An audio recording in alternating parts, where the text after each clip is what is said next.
Boa noite a todos, boa noite a todas que hoje estamos aqui na Quarta da Prosa.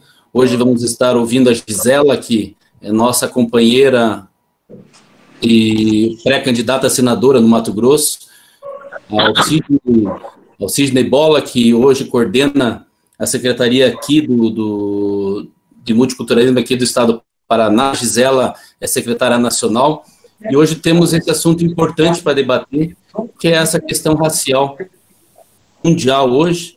E como nós já fizemos um debate organizado pela Secretaria de Multiculturalismo, nós resolvemos fazer um ampliado aí para todo o partido, na nossa tradicional Quarta da Prosa. Então, só dar a palavra ao Sidney, como secretário de Multiculturalismo e Questões Raciais aqui do Paraná, depois a Dani ou a Jô, se quiser a palavra, aí já vamos dar a palavra para a Gisela para começar, e acho que foi importante, no início, foi importante que dá para nós termos uma ideia, que às vezes você não consegue se colocar no lugar dos outros, mas você consegue ver o sentimento, né? E aquele vídeo demonstra um pouco isso. Então, Bola, contigo aí. Ok, presidente. Boa noite a todos e todas aí, em especial a Gisela, que vai nos auxiliar e dar a sua palavra aqui hoje, que vai ser muito importante, né? Para aqueles que não sabem, a Gisela teve mais de 50 mil votos no Estado Grosso, né?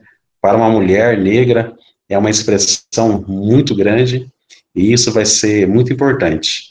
Agradecer mesmo a direção do partido aí, em nome do Alisson, né? Que está abrindo mais uma vez esse espaço para esse debate importante. Essa questão racial se aflorou no mundo inteiro agora, né?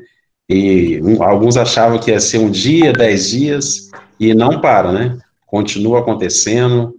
Houve, depois daquela reunião que nós fizemos numa sexta-feira, houve atos também no Brasil de monte, né? Aqui no Paraná também, em Londrina, em Curitiba, coisas meio estranhas que aconteceram aí, mas muito fora a parte com relação ao que as pessoas queriam.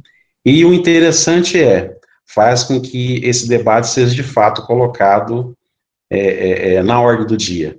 E isso é fundamental. Só para contextualizar rapidinho, que nosso interesse aqui é ouvir a Gisela, né, data do primeiro navio negreiro que veio para o Brasil foi lá em 1525, né, e de lá para cá, né, que muitos anos se passaram, né, foi ter em 878 a abolição, que foi 360 anos depois, né, para vocês entenderem o contexto de tempo, né, que aconteceu com o povo negro do Brasil.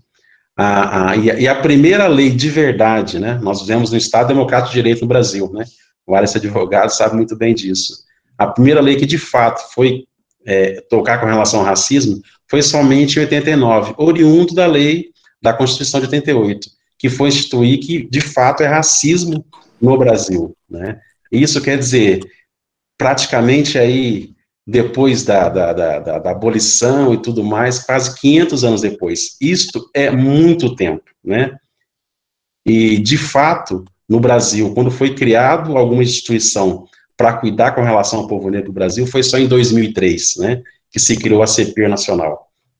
Então, quer dizer, há necessidade de fato, ter essa organização.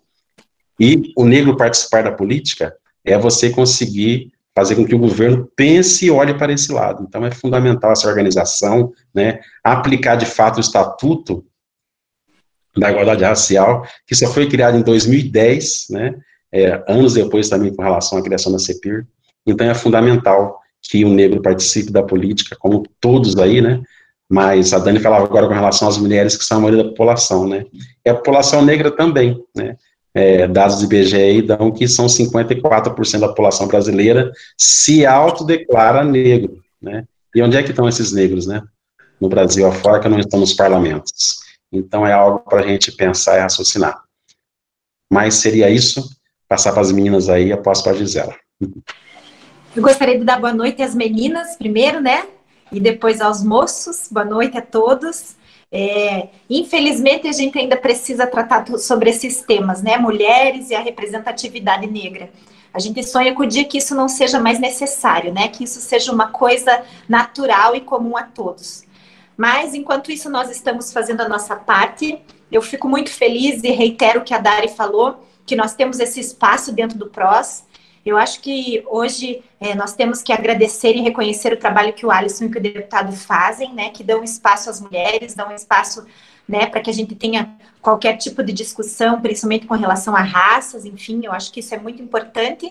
E, diante daquilo que a gente vem fazendo todas as semanas, eu tenho plena certeza que quando nós iniciarmos a campanha, todos os pré-candidatos terão condição de discutir sobre todos os assuntos. O que a gente tem trazido são conversas muito consistentes e que trazem essa bagagem que são importantes para quando a gente for realmente iniciar o período de campanha, estejamos prontos para conversar sobre qualquer tema. Então, Gisela, obrigada mais uma vez. Vi que a Edicleia está aí também, que esteve conosco naquele outro dia. Obrigada a todos que estão aqui e vamos aprender mais um pouquinho, então. Bom, boa noite a todos e todas. Quero aí agradecer em especial ao Alisson, né, como presidente do PROS aí, por essa abertura para que a gente possa conversar um pouco sobre esse tema que é tão importante para toda a sociedade, aí, em especial a sociedade brasileira. Quero agradecer ao Sidney Santos, ou Sidney Bola, né, pelo trabalho que está sendo feito aí na Secretaria de Multiculturalismo, aí no Paraná. Isso é muito importante trazer essas discussões, a toda a equipe do deputado aí pelo apoio que está sendo dado, a Dani, a Josiane, né, que volta e meia estão conversando com a gente, né, estou vendo que a Rosária está com a gente, a Rosária que é presidente do PROS, né, de outro estado também, lá de Rondônia, né, e é importante estar com a gente aqui, as pessoas que, todas do Paraná, o meu abraço a cada um de vocês, e dizer que, na verdade, não é uma conferência hoje, né, é um bate-papo, que eu vejo que é extremamente importante para que a gente possa, sim, fazer aí, né, aproveitar essa quarta de prosa aí de vocês, né, para esse assunto, e que a gente possa fazer uma reflexão conjunta. E eu vou começar, vai ser mais um testemunho, um pouco de vida, e alguns dados que eu quero mostrar para vocês, para que a gente possa fazer essa reflexão conjunta, né, porque eu gostaria muito que nesse momento eu pudesse dizer que está tudo bem, mas não está tudo bem. Né? Eu queria muito poder dizer que não existe racismo, né? Mas existe o racismo, né? Que bom que fosse só o mimimi, né? Como alguns dizem, mas não é o mimimi, é uma realidade, né? E longe de vitimismo aqui, nós queremos falar de verdade, né? Então, e essa verdade, para quem é negro, na verdade, ela começa lá na nossa infância, né? Eu cresci aí com os meus pais dizendo que eu tinha que ser melhor em tudo que eu fizesse, né, que eu tinha que me despontar, na escola eu tinha que ser melhor, né, nos grupos de esporte que eu fazia eu tinha que ser melhor, mas isso, embora fosse uma forma carinhosa de incentivo, de nos empoderar para fazer as coisas certas e corretas, na verdade, ele sempre soube que esse empoderamento era porque, na verdade, não se admite erros da pessoa preta, né? Então, isso é muito forte na nossa sociedade. E os pais, numa forma carinhosa de nos mostrar isso, tentam nos dizer aquilo que nós não podemos fazer, né? E a sociedade tem mostrado vídeos muito fortes para nós nesses últimos meses aí, em que se tem falado do racismo, né? Quando os pais dizem, né, para a criança negra, se os seus amiguinhos brancos correrem da polícia, não faça o mesmo, né, porque o alvo primeiro vai ser você. Enfim, são formas aí de se criar pessoas negras.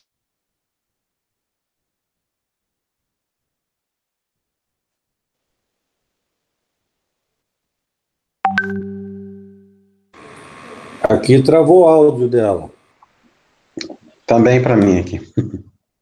Travou. Ela já retorna ali, só nos esperar um pouquinho. Deve ser a internet dela. A conexão dela lá. É que lá tá quente, tá os fios.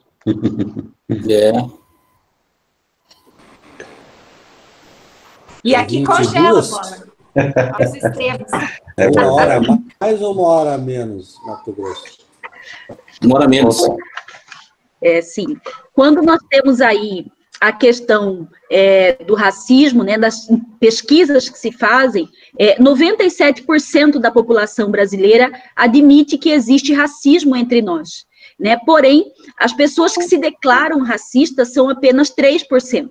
Então, nós começamos aí a ver que o erro está exatamente, e muitas vezes, não reconhecer que se é racista, né? Então, exatamente pelas diferenças. Agora, toda a minha fala aqui, é importantíssimo que eu diga que quando a gente fala de representatividade aí do negro, nós estamos fazendo uma fala que não é exclusiva para negros, né? Mas é porque nós temos várias pessoas hoje, a grande maioria da população que é negra, e a cada um de vocês que se propõe hoje a ser um candidato a vereador, a ser aí um prefeito, né, a ser um deputado, né, na verdade são pessoas que terão aí como seu eleitorado pessoas negras, né, e que querem se sentir representadas. E nós costumamos muito, dentro do movimento negro, é muito comum você dizer que não basta você ser negro, é importante que você consiga representar o negro, como, de certa forma, não basta que você não seja negro, né, você pode ser branco, mas você pode, sim, representar o negro, desde que você tenha muito claro as diferenças, né, e que viva as diferenças, porque existem, né, mas que elas sejam respeitadas, né, e que seja, sim, entendido como todo um processo histórico de defasagem que hoje nós temos na nossa sociedade, né? Então, vejam aí que, quando nós falamos da política propriamente dita, né, a política, qualquer conceito que você for procurar de política, nós vamos ver aí que ela é um universo aí de homens e mulheres, né, livres, que são detentores de direitos e de deveres, que se qualificam como cidadãos.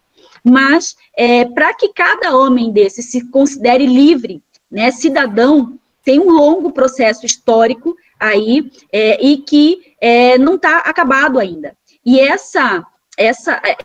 esse processo de liberdade, né, que hoje é algo comum e que pertence a todos, na verdade, é extremamente importante fazer esse resgate histórico, né? E o Sidney falou isso no início da nossa fala, lembrando aí de datas e conquistas importantes aí, porque nós não podemos naturalizar, né? Como se todos aí nós nascêssemos livres, porque senão automaticamente você vai ser contra as políticas afirmativas, você vai ser contra a política de cotas, se entender que nós estamos dentro de um pé de igualdade, né? Então, historicamente, nós não podemos aí deixar de contextualizar essa questão da história do negro no mundo, no Brasil, que é uma história de resistência, né, é uma história que, mesmo após a abolição, ela conta aí com muitas lutas diárias de conquista de cidadania, né, de lutas para você obter aí o seu espaço, tanto institucional quanto extra-institucional. Né? E para isso eu quero mostrar alguns números para vocês aí, eu vou tentar mostrar uma apresentação só de números para que a gente consiga entender um pouco essas diferenças que hoje nós temos aí no Brasil.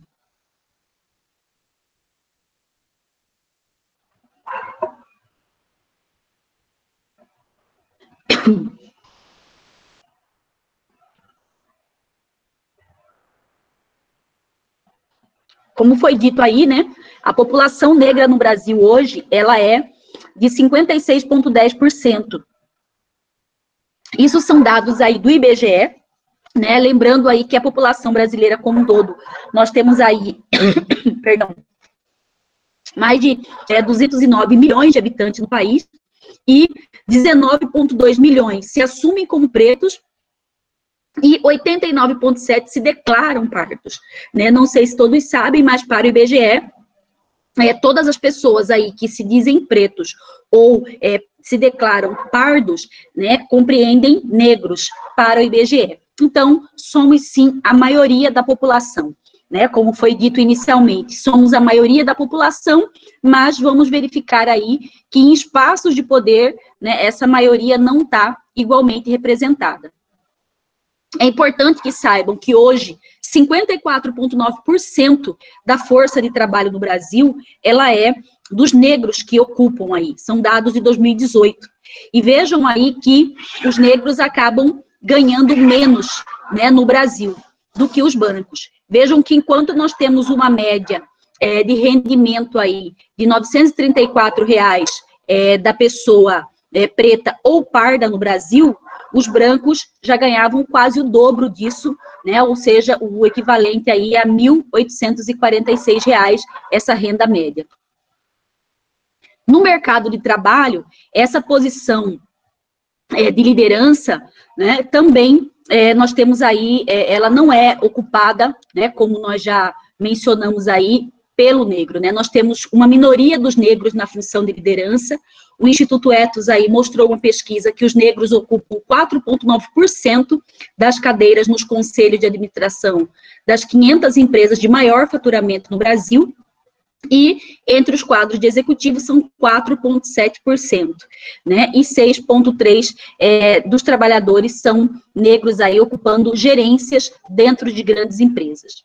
E também temos o negro aí no ranking sem emprego, né? 64% da população que está sem emprego são negros, né? E no mercado informal, nós temos aí 47% de negros no mercado informal hoje. Tivemos um dado do país aí, né, com relação ao ensino superior, que pela primeira vez os negros são a maioria no ensino público superior, né? Então hoje, em 2018 aí, dados do IBGE, 50,3% dos estudantes das instituições públicas eram pretos ou pardos, mas algo que precisa também ser relatado, né, e é uma grande vitória, é um ato a se comemorar, sim, essa presença do negro no ensino superior, mas ainda, o que é interessante também o registro, né, que o número é menor do que o de estudantes brancos na mesma idade, né, que chegou aí a 78,8%, né, então é interessante esse dado. Outra situação também que os negros lideram aí é com relação às vítimas de homicídio, né? A maior parte entre vítimas de homicídio aí, 75,5% são negros, né? O que é algo aí a se preocupar, né? E também com relação à questão dos agentes de segurança policial, né? O caso hoje que está se fazendo a discussão nacional, né, de que vidas negras importam, né, nos Estados Unidos, ela foi motivada exatamente pela morte de um negro por policial. E no Brasil aí, dados do Anuário Brasileiro de Segurança Pública de 2019 mostram que 74,5% das pessoas assassinadas aí com a intervenção de policial são pretas e pardas, né? Com relação à mulher, vale a pena o registro de que, dentre aquele grande grupo de 75% de homicídios, né, a maioria são mulheres, né, que acabam morrendo aí, e não podíamos deixar de falar do feminicídio, que hoje, né, 61% das mulheres que sofrem feminicídio no Brasil são negras, né, e dados aí que nós temos hoje divulgado é que a cada 23 minutos morre um negro no Brasil. Né, significa aí que durante esse período que nós estamos aqui falando, né, sobre essa representatividade do negro, infelizmente nós temos aí mais um negro morrendo no Brasil. E a população carcerária no Brasil? Aí nós temos 60% dela também representadas, né, por pessoas negras aí. São 34,38%. E falando especificamente da representatividade na atual política, né, eu tinha dito isso numa reunião que participei com vocês, mas é isso, nós temos hoje, lá no Congresso Nacional, na Câmara Federal, são 492 deputados federais, brancos, né, apenas 21 negros. Temos 59 senadores brancos e 3 negros. Temos nenhum governador negro e temos aí, então, 27 brancos, né? Esses dados são importantes para uma reflexão dessa representatividade. E aí, isso em percentuais, né, vejam aí que negros são apenas 24,4% dos deputados federais, né, 28,9% dos deputados estaduais eleitos em 2018, e nas últimas eleições municipais, 42,1% dos vereadores eleitos aí. Então, vejam vocês que essa representatividade no legislativo, ela está muito aquém, né, da grande maioria da população negra que nós temos. E vejam que essa representatividade, ela acaba se dando exatamente por todo esse contexto histórico que nós temos, né, e que não se dá só no legislativo, né, mas quando nós verificamos muitas vezes as representações nos próprios executivos, né, com os secretários, com os espaços de poder que temos, nem sempre aí nós temos essa representação que correspondem com a representação da sociedade. E então fica um pouco essa reflexão, né, do que nós podemos fazer para que esse cenário mude, né, se ele precisa ser mudado, né, como é que nós podemos colaborar com isso, como agentes aí, como pessoas que são formadoras de opinião, né, então, é exatamente fomentando as discussões como essa que nós estamos fazendo aqui, que é discutir um pouco sobre a existência desse racismo, né, ignorar aí, não aceitar muito a questão dessa própria hipocrisia até, né, que existe no sentido de que isso não deve ser discutido, que isso é um mimimi, né, nós precisamos sim falar desse assunto, falar dessa representatividade, né, e o PROS é um partido que tem apoiado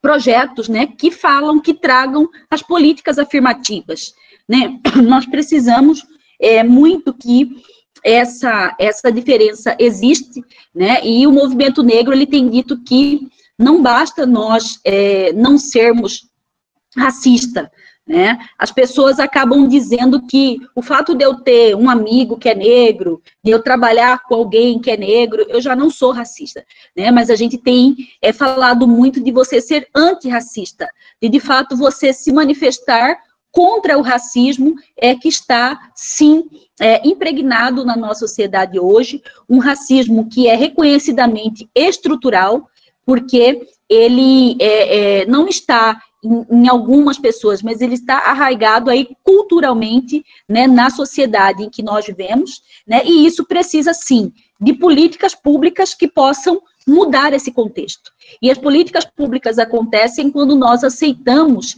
a discutir esse assunto, quando nós possamos aí criar alternativas para diminuir as diferenças que existem entre brancos e pretos hoje no nosso Brasil.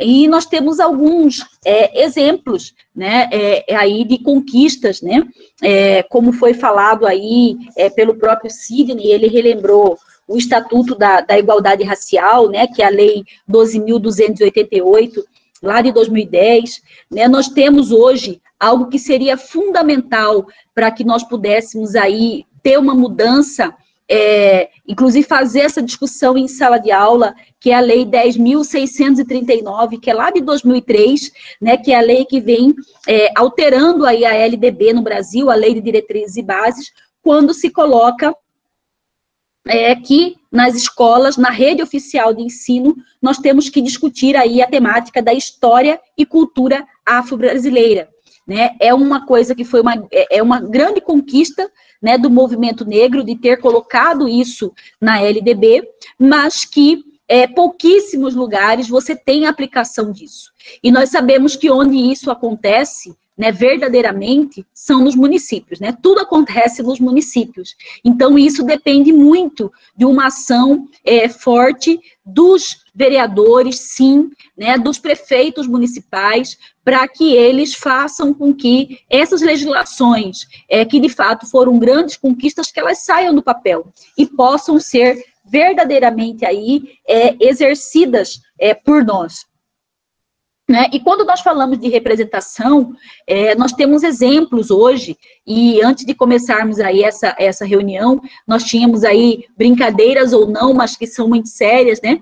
Falávamos aí um pouco da questão da mulher, né? É a mulher que tem todos os seus afazeres, né? Em casa, fora de casa, né, consegue lidar com isso, sabe, muitas vezes, dos preconceitos que sofrem, né, a política partidária em si, nós sabemos que ela é muito machista ainda, ela é muito patriarcal ainda, são desafios que nós enfrentamos no dia a dia, né, pelo fato de ser mulheres. Aqui, em Mato Grosso, eu digo que eu hoje, para ser candidata ou pré-candidata ao Senado da República, eu falei que aceitaria se me dessem a presidência do partido aqui, né, no âmbito municipal, pelo menos, porque nós sabemos que muitas decisões de quando você está numa candidatura, e a primeira que eu participei na minha vida foi para deputada federal, ela passa, sim, por uma decisão partidária. E o que você verifica muitos nos partidos, às vezes, é exatamente você ter o convite a mulheres, mas nem sempre esse convite às mulheres é na crença de que você vai ganhar, mas muito para o cumprimento de cota, né? Então, eu passei isso um pouco na minha primeira eleição, foram desafios, a gente diz que são desafios internos, né, e externos que nós superamos para conseguir vencer barreiras aí. Né, como o Sidney disse, na minha primeira eleição, que foi em 2018, eu aí fui congratulada com 50.682 votos, né, uma eleição na raça mesmo, com o pé no chão, e que nós conseguimos esse apoio popular, e hoje me faz aí ser a mulher aqui na capital do estado de Mato Grosso, Cuiabá, com o maior número de votos na história do estado, na história política do estado de Mato Grosso, e isso é muito importante, né, como conquista, por dizer que é possível, sim, uma mulher conseguir esse apoio, né, uma mulher negra conseguir esse apoio, todas nós podemos conseguir esse apoio, e cada um, com seu serviço prestado, né, com seu dia a dia, pode fazer essa grande diferença. Né, mas por que entrei nessa questão de dizer um pouco dos meus votos? Eu estava dizendo, porque nós mulheres, nós negros, ou pessoas que se enquadram no perfil de representatividade desse público diferente, né, nós precisamos aí ter o nosso espaço de fala, nós precisamos ter o nosso espaço aí a ser ocupado, né, e ocupado não só presencialmente, mas que a gente tenha voz dentro dos partidos. E isso é muito importante e faz uma diferença grande, porque quando você investe, né, em ações aí do partido, quando você investe em candidatos, isso faz uma grande diferença, sim, o auxílio financeiro, o auxílio dos fundos, né, e acredito que o PROS é um partido que pode, sim, incentivar de uma forma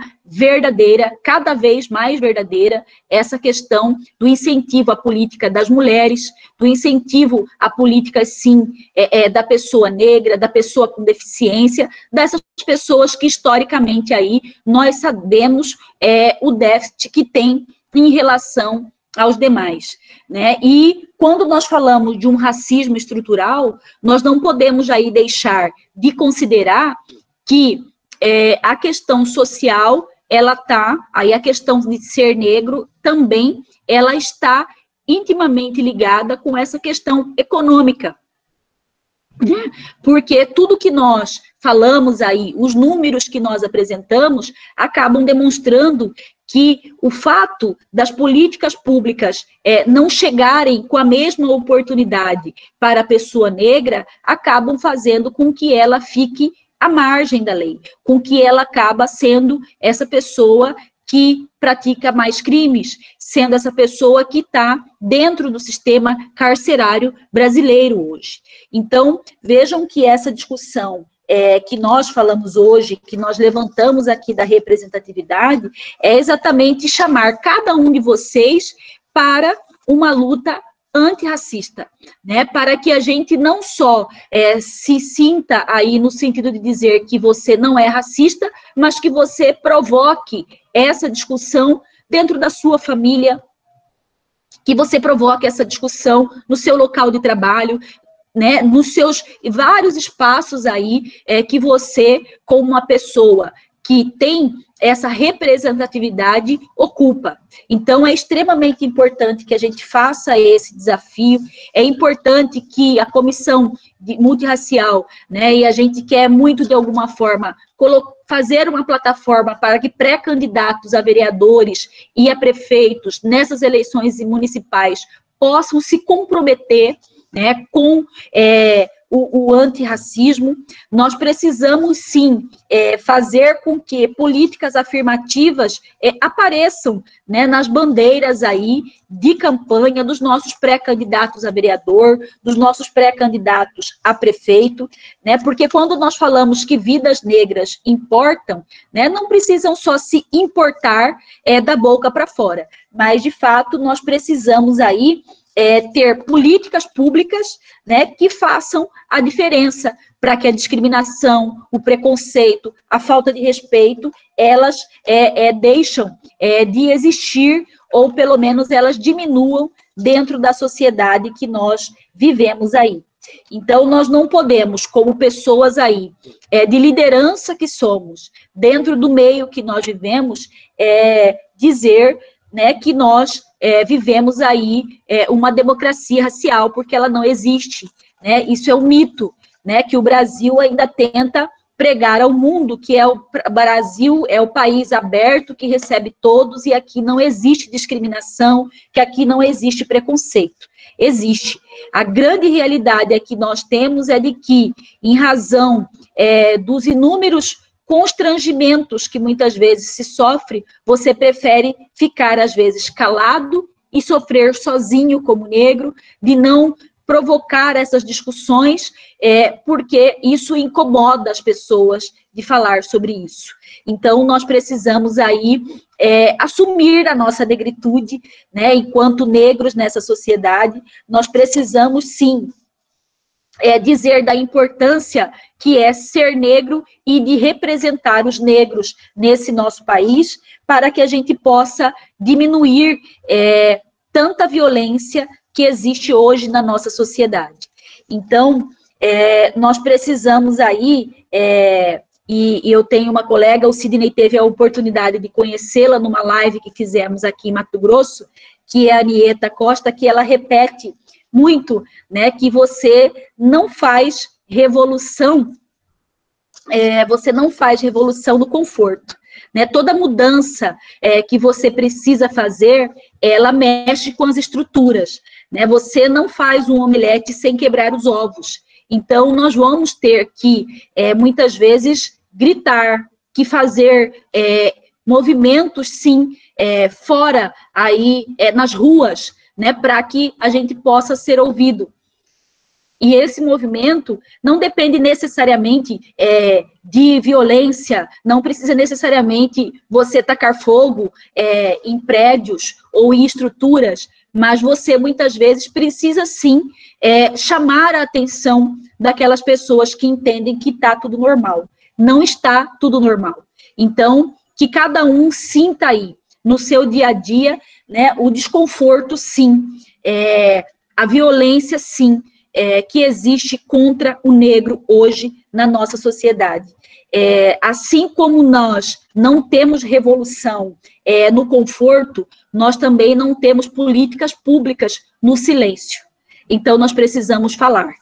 Nós precisamos aí mostrar o nosso descontentamento com as políticas públicas que não são prestadas de forma iguais no nosso país, no nosso estado, no nosso município. E eu conto muito com cada um de vocês, para que a gente possa pensar em estratégias que possam fazer diferença no nosso país. Eu acredito muito que reuniões como essa, né, que momentos de reflexão como esse são extremamente importantes para que a gente faça a diferença. Né? Vamos aí fazer uma história de mudança juntos, né? E eu conto com cada um de vocês. tá bom? Era isso que eu gostaria de conversar com cada um. Obrigada.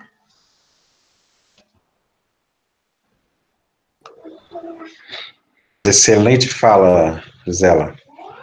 Nos deu uma aula aqui. Imagina, estamos aprendendo juntos aí.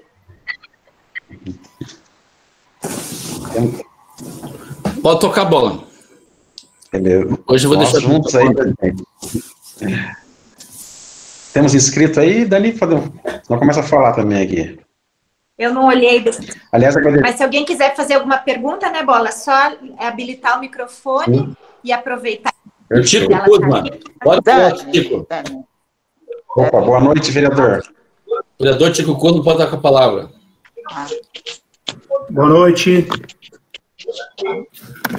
Boa noite, presidente Alisson. Boa noite, Dani, da Prós Mulher. Nossa Gisela, nossa conferencista aí, né?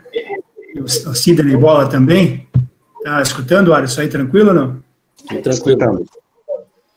Então, na verdade, eu participei daquela reunião passada, né? Achei muito interessante e produtiva, e a gente aí resolve ficar pensando, né?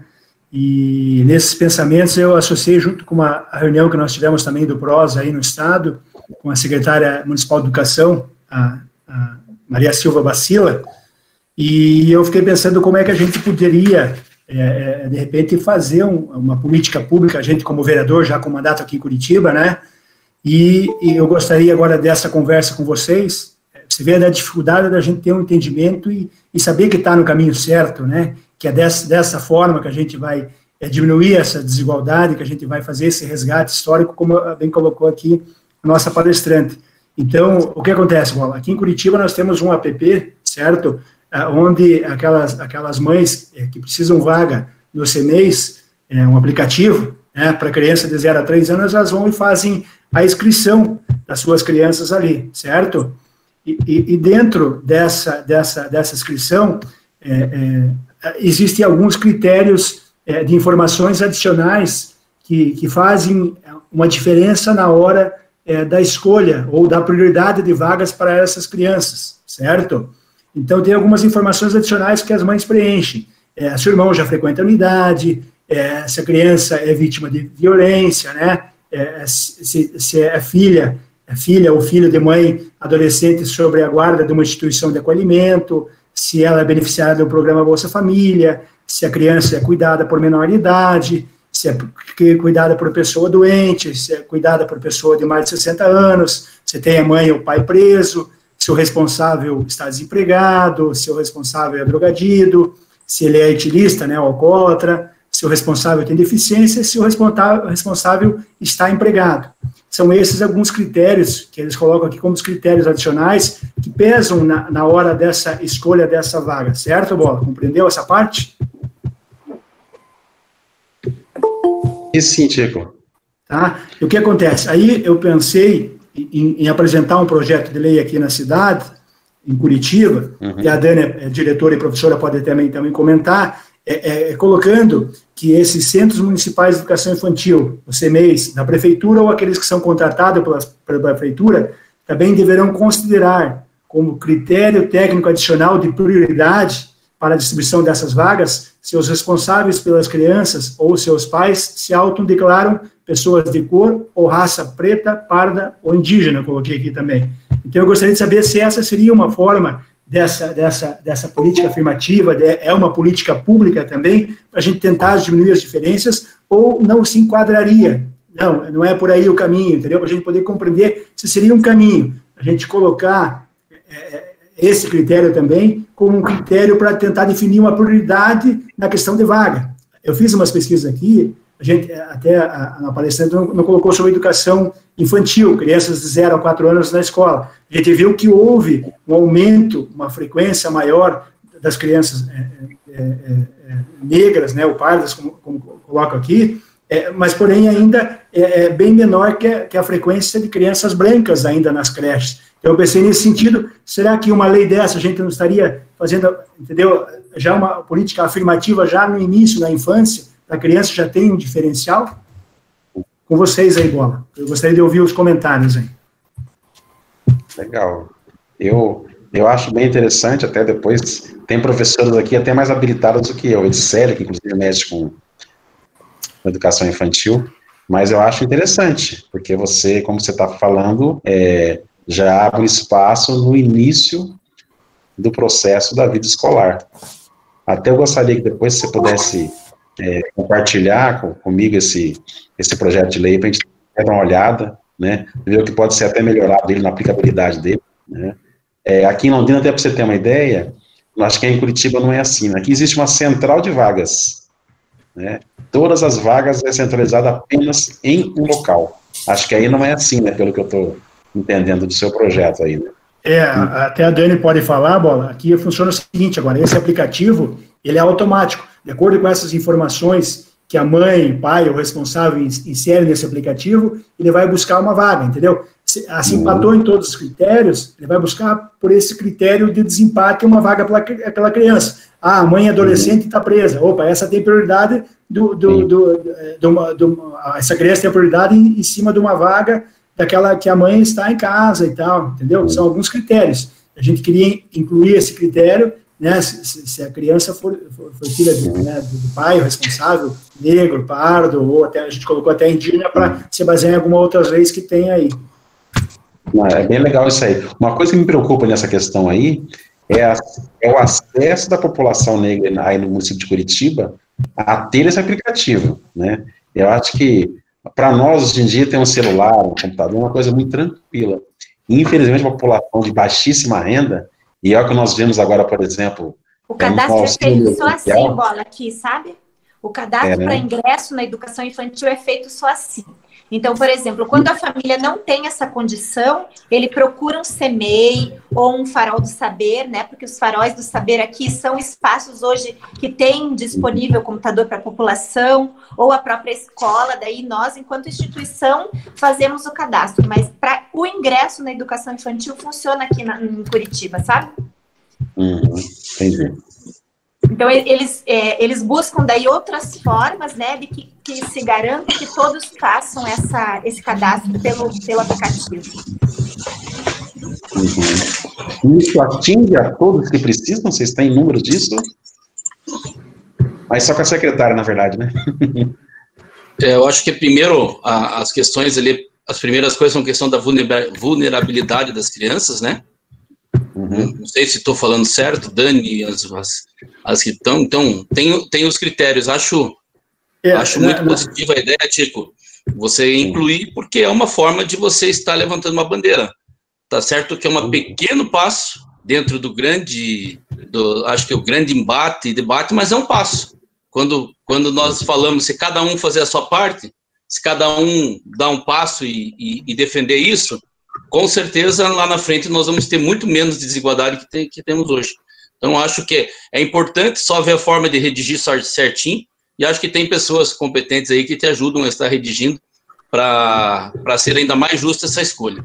E a questão do acesso, realmente, Bola, é uma coisa que não tem todos os acessos, mas as pessoas podem ir até o CMEIs e fazer o seu cadastro. Então, quando ele não tem o acesso ao aplicativo, ele vai.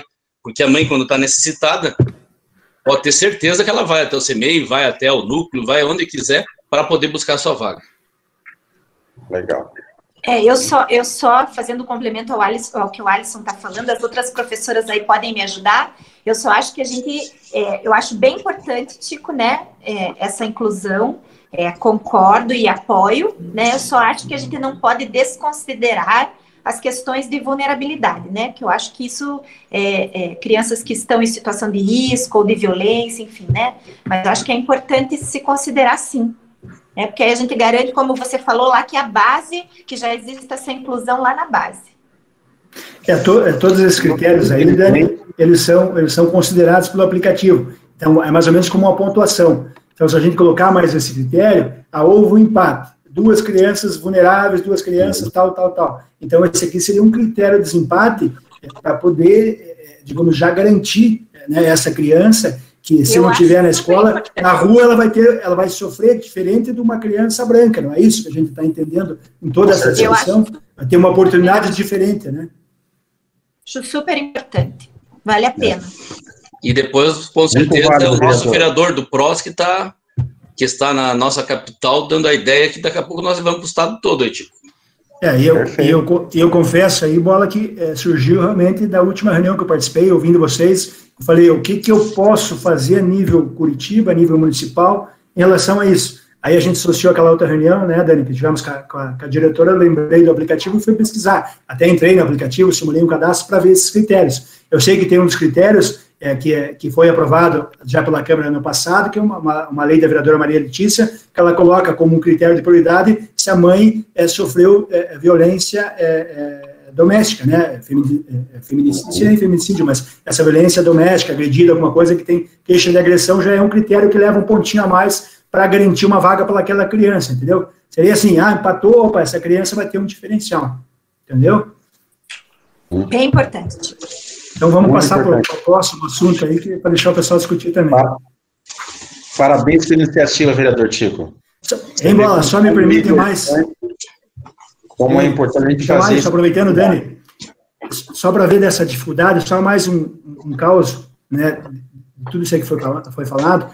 Então, minha esposa, por coincidência, no final de semana, ela foi conversar com uma amiga dela de faz muito tempo, e a amiga dela contando, né, uma relação que ela agora reencontrou um amigo dela, eu acho que é de faculdade, de 20 anos atrás, que ela morava no sítio cercado aqui em Curitiba, num outro bairro, e esse amigo negro, todo dia, quando saía da faculdade, esperava ela para acompanhar ela estar em casa, e ela se sentia muito segura, e confiava porque ele esperava ela, pegava o ônibus, e chegavam no cercado e iam caminhando algumas quadras a pé até em casa.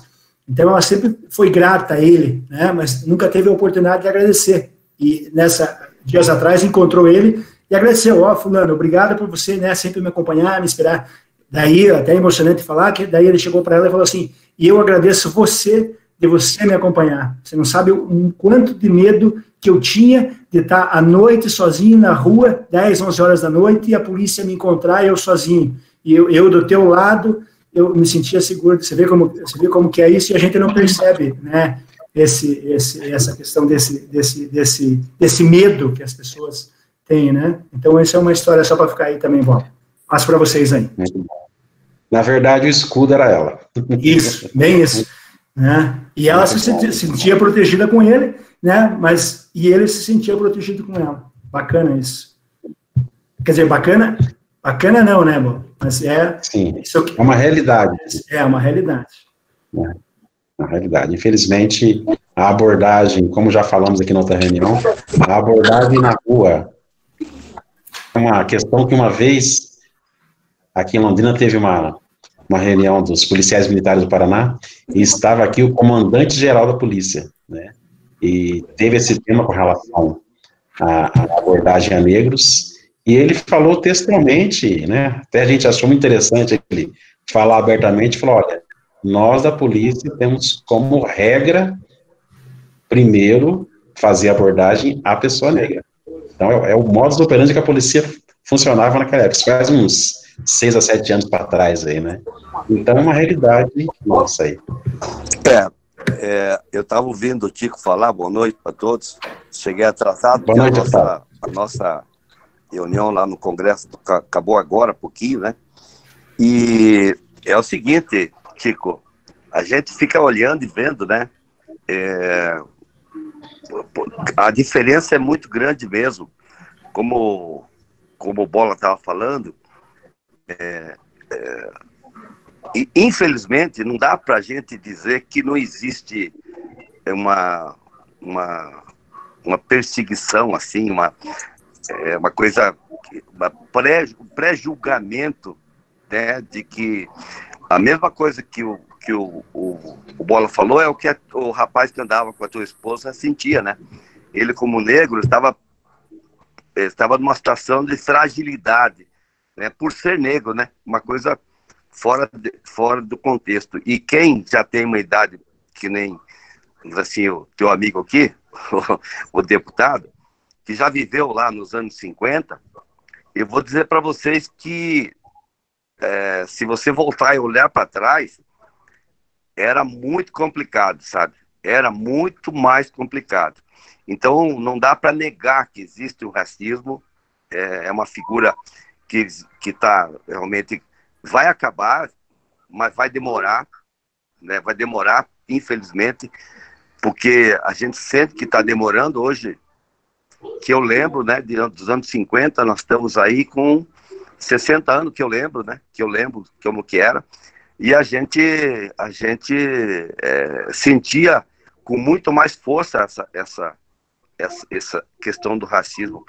Então, é uma coisa que nós temos que trabalhar para que isso acabe, né? E isso vai acabar quando a nossa sociedade der... E aí eu vou falar uma coisa importante que vocês, quem sabe, uns não vão gostar, mas nós temos que valorizar o governo do Lula. Foi quando houve todos os investimentos e de chance, de espaço da sociedade para os negros assumirem. Né? A gente tem que criticar toda a roubalheira que aconteceu, nós não concordamos com isso, mas se nós olharmos nessa questão do negro, né, no espaço nas universidades, né, enfim, realmente teve um avanço significativo, não dá para a gente negar. E na política, o que a gente não pode é ignorar o que aconteceu, né? E esse é o momento que a gente tem que avaliar, e quem sabe algumas afirmações, inclusive, que a gente ouviu, né, vocês ouviram também, infelizmente, do nosso presidente. Por quê? Porque não tem a sensibilidade, né, de olhar dessa forma. Às vezes tem pessoas que convivem com o negro, tem pessoas negras do seu lado, e eles, como assim, esses aqui não são negros, tá certo? Não sei se entenderam o que eu quis dizer. Esses aqui são meus amigos, esses não são negros. Os negros, essa é uma coisa que tem que se pensar, não sei se vocês entenderam aonde que eu quis chegar. Esses aqui que estão do meu lado, eles não são negros, são meus amigos. Negros são aqueles lá, são aqueles que estão fazendo confusão, são aqueles que, quando tem um movimento, quebram os ônibus, está com fogo aqui. E isso é um cuidado que, no meu entender, nós temos que tomar. Eu falo isso para vocês. Porque, às vezes, aqueles que estão do nosso lado, ainda que tenham a cor negra, nós não achamos, nós consideramos como se fossem nossos amigos. E aqueles outros são os negros que nós não concordamos. É algo muito esquisito o que eu estou falando, mas se vocês entenderem, vocês vão perceber aonde que eu quis chegar, né? Infelizmente isso é verdade, e nós temos que trabalhar muito para que isso acabe definitivamente no nosso país. Perfeitamente, deputado. E eu entendi o que o senhor quis falar, com certeza, né? E quem é negro sabe que o senhor está colocar aí, e é muito importante. Seu depoimento aqui é um depoimento sincero, né, de uma pessoa vivida, e é fundamental para que a gente faça mesmo essa reflexão, né? Parabéns para o senhor aí por ter esse discernimento aí. Aliás, te parabenizar aqui no chat também, várias pessoas aqui elogiando a sua fala aqui, deputado. Pediu a palavra também. Pois não.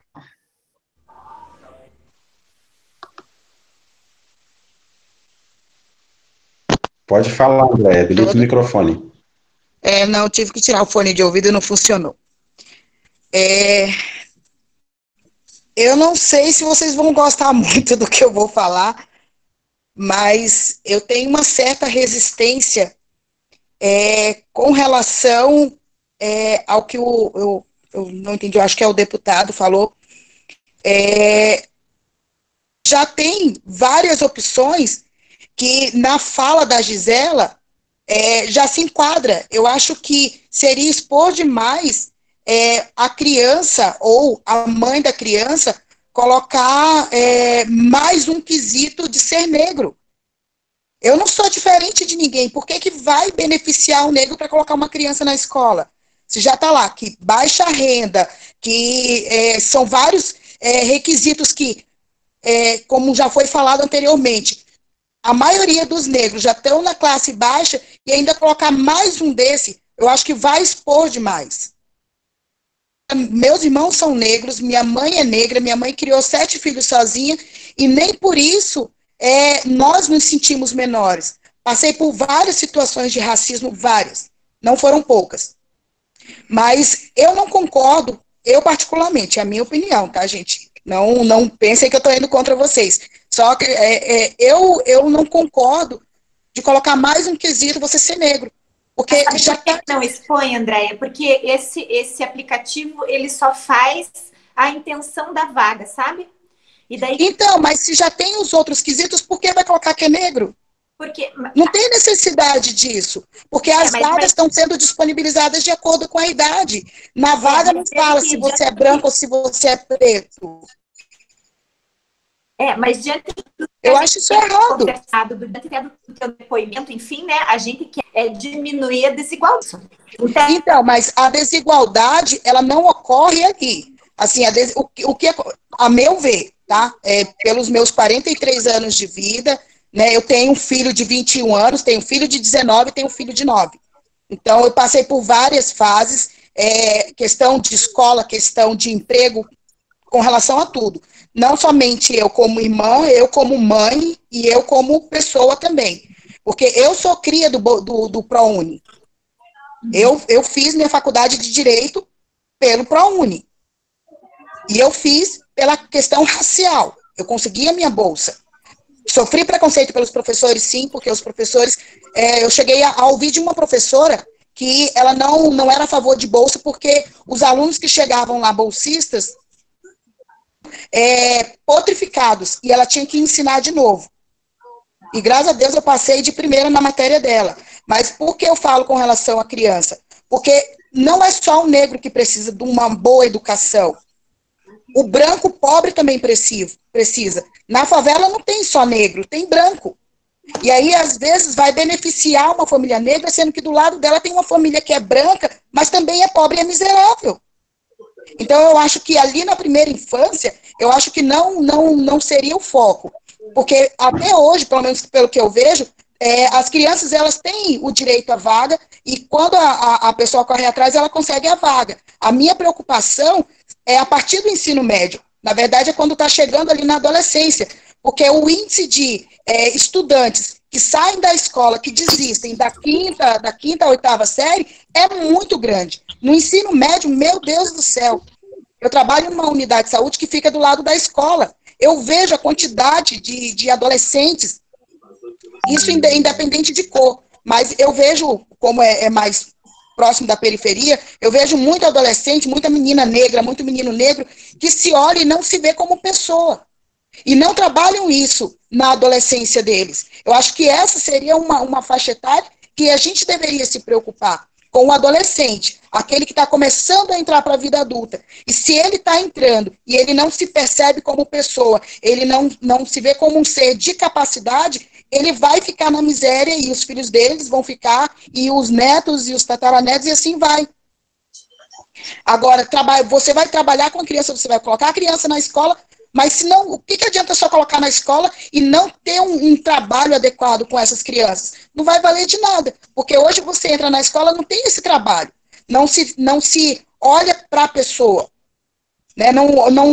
Não vê a necessidade de falar, olha, você é negro, mas você é inteligente, você é bonito, vale a pena ensinar isso. E eu não vejo, o meu filho, ele tem 9 anos, e eu que tenho que ficar falando para ele, você pode, você consegue, você é bonito. Ele queria ter um cabelo liso, isso com 9 anos. Ele fica falando, meu cabelo podia ser liso, porque o cabelo de fulano é bonito, o cabelo de ciclano é bonito. Eu falo, não, seu cabelo é lindo.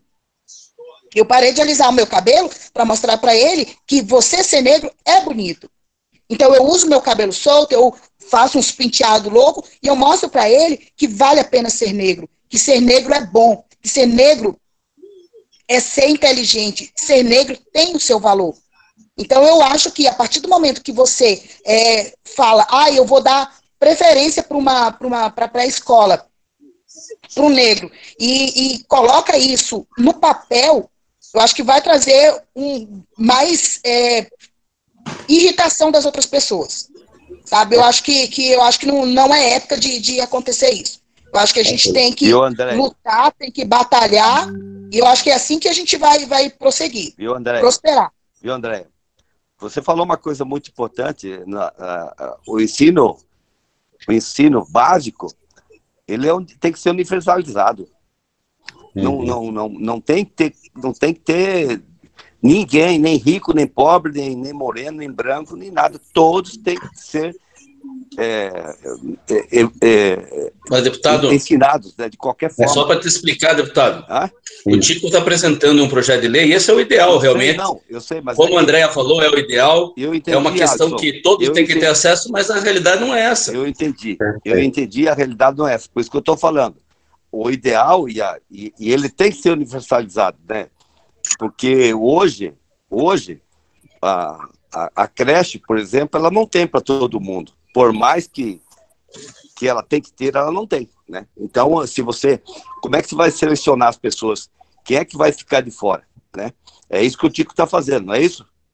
Isso. Legal. Então, isso depois eu quero dar minha opinião também. Nesse aspecto, infelizmente, o Brasil, eu sei pela minha cidade, quando fui prefeito, a gente não tinha como atender todas as crianças de creche, né? Então, aqui nós tínhamos, sim, uma escolha. Qual a escolha? Quem tinha que trabalhar e não tinha com quem deixar, né? Isso era uma coisa fundamental, né? Se uma pessoa empregada doméstica tem que trabalhar, não tem como deixar a criança, aí ela tinha prioridade em cima de uma outra pessoa que poderia ter a mãe cuidando. Então, é muito difícil. Hoje o Brasil tem muita falta de vaga para creche ainda, né? Nós sabemos disso. Até para entender, existe já um critério já em Curitiba, né? O Tico quer apresentar um último critério quando é empate, ser considerado isso. Eu acho que válido a tua opinião, Andréa. Acho que é uma discussão que eu acho que não dá para fazer aqui, que vem também a questão das cotas, se é a favor das cotas ou não e tudo mais. Acho que essa reunião não termina se nós formos começarmos a ir para esse lado. É um conceito que, vamos falar assim, dentro das bandeiras que os negros têm colocado, isso tem sido uma das bandeiras que mais se defendem, que é a questão das cotas para dirimir. E eu acho que o projeto do Tico vem dentro desse sentido, né? Mas isso é uma coisa que ele colocou como ideia, vamos estar tocando para frente, porque tem várias pessoas pedindo a palavra aqui, e não vamos polemizar essa questão, porque senão ele é muito profundo, e aí a questão ideal é que se não precisasse fazer isso. Mas quando não tem vaga para todo mundo, viu a questão de vulnerabilidade, de não ter emprego, da mãe trabalhar, isso aqui, chegou tudo igual. Pode-se ter também um último critério. Foi a questão do Tico, é um projeto dele. Depois nós podemos, daqui a pouco, fazer uma conversa só para debater isso. Então, só me permita uma parte, então, Alisson, só para finalizar essa questão. Pode ser? Junto com o Bola? Rapidinho, que daí tem mais gente que pediu a palavra ali. Tá. Não, então, essa questão eu passei já a cópia do projeto para o Bola. Então, fica nesse sentido, eu espero uma resposta da multicultural do PROS Paraná, me falando sobre a apresentação ou não desse projeto, entendeu? Aí eu apresento como veio uma sugestão do próprio partido, tá bom? Beleza. Ok.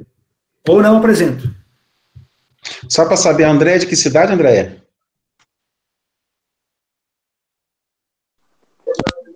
Campo Largo. Tá ouvindo, tudo bem. Campo Largo. Campo Largo, legal. Acho que a Edna está inscrita, né, Alisson? É isso? A Edna e a Edicélia. Eu acho que a Edicélia primeiro, depois a Edna. Qual que escreveu primeiro? Edneia e depois a Edicélia. Edna. Então tá. Eu também quero falar depois. Ok, João Carlos. Edna, pode abrir seu microfone e falar. Oi, gente, boa noite a todos e a todas. Quando entrou nessa questão, assim, primeiramente eu quero parabenizar hoje a live. Na semana passada eu vi que teve uma diferença muito grande da outra live que a gente fez para essa agora, aumentou o número de pessoas, estou muito feliz. Também o debate está mais qualificado, as pessoas estão mais abertas para entender e para falar sobre racismo. E eu concordo com o deputado Toninho, quando a gente fala que, e com a Andréa também na parte, quando a gente fala que ali no ensino, no começo, tem que ser uma coisa mais unificada para todos, mas é aquela questão, né? A gente sabe que a realidade não é essa, E eu, como mãe, se eu fosse mãe solteira, no caso negra, eu gostaria de ter esse benefício, porque eu estaria querendo procurar um serviço e a gente sabe que quando a gente coloca isso na prática, a gente não consegue. A mulher negra solteira não consegue o serviço com facilidade como mulher branca, sendo que o filho dela está ali com ela e ela tem que conseguir uma vaga na creche. Então, se uma mulher negra consegue uma vaga na creche com esse privilégio e ela vai procurar um emprego e ela já tem um filho na creche, eu acho que isso já avançaria bastante. Esse é o meu ponto de vista. E é isso. Ótimo. Doutora Edicélia?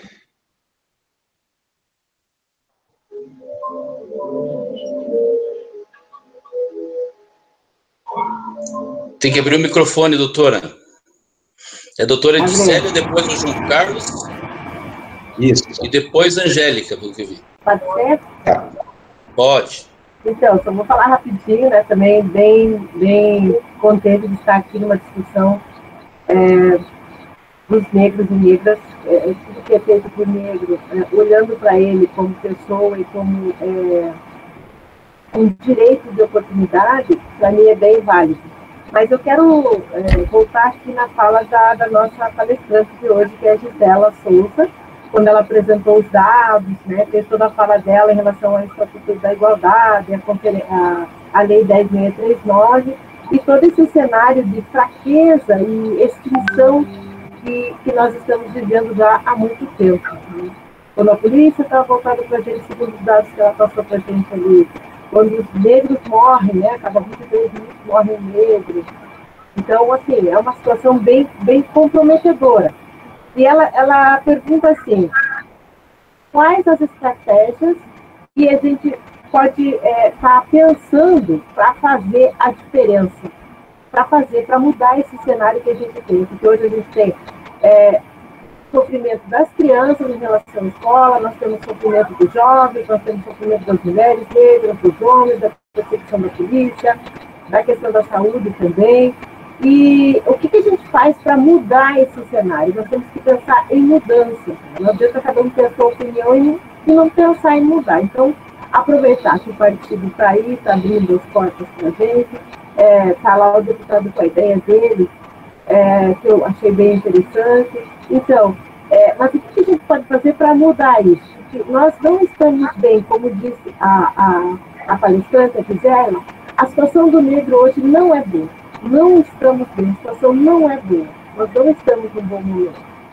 Tá? Nós temos que pensar, refletir e criar estratégias para mudar esse cenário. Eu, como professora, educadora, quase doutora, né? Eu penso que a gente tinha que fazer valer as leis. As leis do Estatuto da Igualdade Racial de 2010, as leis da terceira conferência de Durban, que aconteceu em 2001, né? Essas leis, como que a gente faz com que essas leis sejam cumpridas? Como é que faz?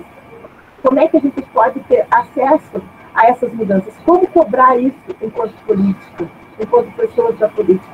Como que a gente pode fazer? Porque se essas leis fossem cumpridas, nós já estaríamos numa situação boa. Os conselhos municipais sendo cumpridos, né, que ela também fala que tudo vai pelo município, tudo acontece pelo município, a partir do município. Então, a partir de uma representação política para estar cobrando o Estatuto da Igualdade e o cumprimento dessas leis. Essa é a nossa luta aqui no litoral, fazer com que as leis sejam cumpridas. E no Estatuto está lá o direito que os governantes têm para adequar as oportunidades para os negros e negras desde crianças, né, desde quando eles adentram as creches, até o ensino superior. Então, é só a gente cobrar essas leis, tá? Então, essa é uma das minhas ideias hoje, para mudar esse cenário do negro hoje, de fraqueza e extinção, que não é só no Brasil, é mundialmente, né, em todo o mundo hoje, a gente vive um cenário de fraqueza. Para mudar isso, é só mudar as leis, porque leis e movimentos negros, tanto brasileiros, conseguiram fazer isso. Nós conseguimos o Estatuto da Igualdade Racial, nós conseguimos a 10.639, nós conseguimos entrar no cenário da conferência de Durban, que aconteceu em 2001, o Brasil levou a maior delegação para lá, e a partir de 2001 também vieram para o Brasil, e aí começou lá toda a questão da luta do Lula, que o deputado citou ali. Foi no governo do Lula que a gente conseguiu fazer com que o racismo fosse reconhecido como um crime mesmo. E a partir disso vieram as ações afirmativas, né? Então, eu peço, assim, sabe, que a minha luta, assim, todo esse tempo, por que eu vou para brigar? Por que eu vou brigar para ter um conselho? Por que eu vou brigar porque a criança tem que aprender na escola sobre cultura, que tem que ser cumprida 10 letras? Por que eu vou? Porque existe a lei, foi formalizada, foi criada, e ela só tem que ser cumprida.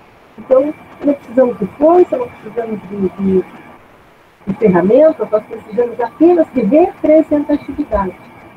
Por isso, a minha luta é para tentar chegar na vereança do litoral, para que essas leis sejam cumpridas. Eu acho que nós temos o sofrimento, mas nós temos a solução também. Para me alongar muito. Ok. Obrigado, professora Edicélia. Acho que o João Carlos está inscrito, né, João Carlos? Abre o microfone e fique à vontade, João. Tá, primeiramente, eu quero dar boa noite para vocês aí, e é um prazer estar participando dessa reunião aí, e parabenizar todo o pessoal aí, a direção do PROS aí, por todas essas iniciativas aí, né? E também concordando com todas as falas do Tico, da professora Gisela, da Edicleia, da Andréa, que falaram até agora. Por aí já dá para a gente perceber que a questão do racismo ela é muito complexa para ser discutida, né? Infelizmente, as leis aqui no Brasil simplesmente não vão resolver se a gente também não tiver outros tipos de atitudes, né?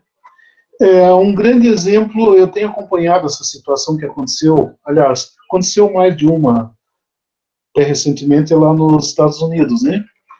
E eu percebi que na maioria dos estados ali, pararam, que teve estados lá que a participação branca na movimentação foi bem maior até, assim, digamos, que a participação de negros, né? Teve estado lá que deu 70% de participação de brancos na manifestação. Agora, quando que a gente chegaria, por exemplo, num patamar desse aqui no Brasil, com tantas diferenças, tantas dificuldades, para a gente corrigir isso, logicamente, teria que voltar, ou seja, logo após a abolição da escravatura e outros fatores também. Depois a gente vê, como a questão do Sérgio Camargo aí, que eu acho que todo mundo deve ter acompanhado, quando chega uma pessoa negra em alto comando, de repente começa a distorcer e destruir tudo aquilo em relação à cultura e valores que foram criados. Eu participei em 2013, junto com a Edna Coqueiro, nós fomos os primeiros diretores da executiva do Concepir. Eu fui vice-presidente. Então, algumas dificuldades que a gente teve, até mesmo para implementar o fundo aquele fundo orçamentário, né, que foi criado, mas até agora está sendo difícil de conseguir, de fato, implementar. Com relação ao que o deputado Toninho falou, eu tive a oportunidade também na Escola de Polícia Civil, junto lá, que o delegado Sebastião, inclusive, que está no PROS agora, ele era diretor e eu era assistente técnico dele lá. E lá a gente elaborou um seminário que foi aprovado, inclusive no governo Lula, isso analisando de forma totalmente imparcial, né? Mas o seminário foi aprovado, teve recurso liberado, e até hoje ele ainda está parado no governo do estado do Paraná, pela troca de governo, e sempre alegando aquela desculpa lá que vai ser realizado, e o prazo seria agora até o dia 30 de junho. E até agora o seminário não foi realizado. Só para mostrar assim para vocês algumas facetas do racismo e do preconceito velado em alguns casos, né? Mais perceptível, né? Então, vejo também, quando a Andrea falou, quando a Gisela mostrou aquele vídeo no início, eu já passei por tudo aquilo ali também, tá? Derrubei torres, rainha, tudo aquilo ali, né? E vejo também que nós, negros, temos que, digamos, ao invés de... lógico, as discussões são totalmente necessárias, mas eu acho que nós também temos que ter mais atitudes, mais posicionamento, no sentido de que nós temos inteligência, nós temos conhecimento, nós temos valores, e esses valores, eles também têm que ser reconhecidos, mas reconhecidos a gente mostrando através de obras, através de trabalhos, porque eu percebo assim que, como negro, eu digo, eu sou de família humilde também, nós normalmente temos um grande defeito de internalizar a humildade, e às vezes a gente fica com receio de colocar ou de enfrentar situações. Eu digo para vocês, eu enfrentei e até hoje enfrento, se eu percebo qualquer tipo de situação racista, eu juro para vocês, eu não me rebaixo, pelo contrário, isso aí normalmente me impulsiona a lutar, a enfrentar mais desafios. E foram diversos desafios que eu enfrentei, e não baixo a cabeça por isso, né? E isso eu aconselho a todos os meus irmãos negros. Aliás, por falar em negro também, sem cortar, eu achei interessante um outro vídeo que eu vi esses dias atrás, um nigeriano, não sei se chegaram a ver, comentando sobre a palavra negro, né? Ao invés de usar negro, usar preto, porque negro é uma palavra, segundo ele, até uma palavra amaldiçoada, porque quando a gente fala coisas ruins, sempre negra, a situação está negra, a situação, qualquer coisa que se refere lá, está negro, está negra, né? Então, o preto, que é a cor, e de fato, a raça só existe uma, né? Que é a raça humana. Então, nós somos todos raça humana, né? Então, somos da raça humana e de cor preta. Então, o que eu digo, a questão dessa valorização, a gente, logicamente, saber, aprender a superar os desafios, e uma coisa, assim, bastante importante que eu acho, os negros também têm que aprender a se unir mais em torno de objetivos comuns, porque a gente vê muita dispersão, mesmo na questão de movimentos, Sidney. Assim que a gente vê, por exemplo, tem pessoas negros mesmo, que às vezes brigam apenas pelo poder, ou para dizer que está lá, ou se aproxima de algum, com todo respeito aos colegas, mas de algum político forte e branco, para ter um espaço lá junto, né? Tá? Então, eu digo situações que eu percebi, né? Então, ao invés de, por exemplo, se unir em torno de objetivos, olha, vamos eleger mais negros para a gente ter representatividade, se unir nesse sentido, para que a gente, de fato, tenha pessoas que nos representem também, assim como tem que representar a população em todos os aspectos, né? Então, a questão, eu acho que deve ser muito mais estudada e partir mais para a ação, logicamente, discussão, mas com o pé no chão, projetos, iniciativas, eu acho que esse aí é o caminho. E também, aproveitando o embalo ali do projeto do tipo, e todo mundo sabe, nenhuma criança nasce racista ou preconceituosa. Esse preconceito, ele vem de casa, através de adultos, né? Então, a gente tem que, como políticos, como, sei lá, legisladores, como que for, então a gente tem que procurar elaborar projetos, políticas públicas, principalmente que observem esses tipos de detalhes, ou seja, para que a gente aprenda a tratar as causas, porque a causa é mais importante que os efeitos. Ok, João, obrigado. Olá. Pois não, 10 horas, né, Alisson? São 10 horas, então vamos dar 3, 4 minutos para cada um agora que quer falar. Tentar ser mais sucinto, porque nós precisamos finalizar. Não sei se a Gisela também vai querer dar mais uma palavra. Sim, até porque... Em função do que a Gisela falou, né, que é de Célia, porque para a gente não distorcer um pouco o fim da reunião aqui. Beleza, Vão? Perfeito. Até mesmo porque a professora de Célia fez uma pergunta dentro do tema que a gente puxou para a Gisela estar respondendo aí. Eu percebi isso, e estou comentando. É legal, legal. Eu sei que tem várias opiniões aí, João Carlos. João Carlos, eu discordo de algumas questões que você falou, mas como a Alisson falou, a gente pode debater tudo aqui, não vai dar tempo, infelizmente. Não tá legal. Vamos ter que fazer.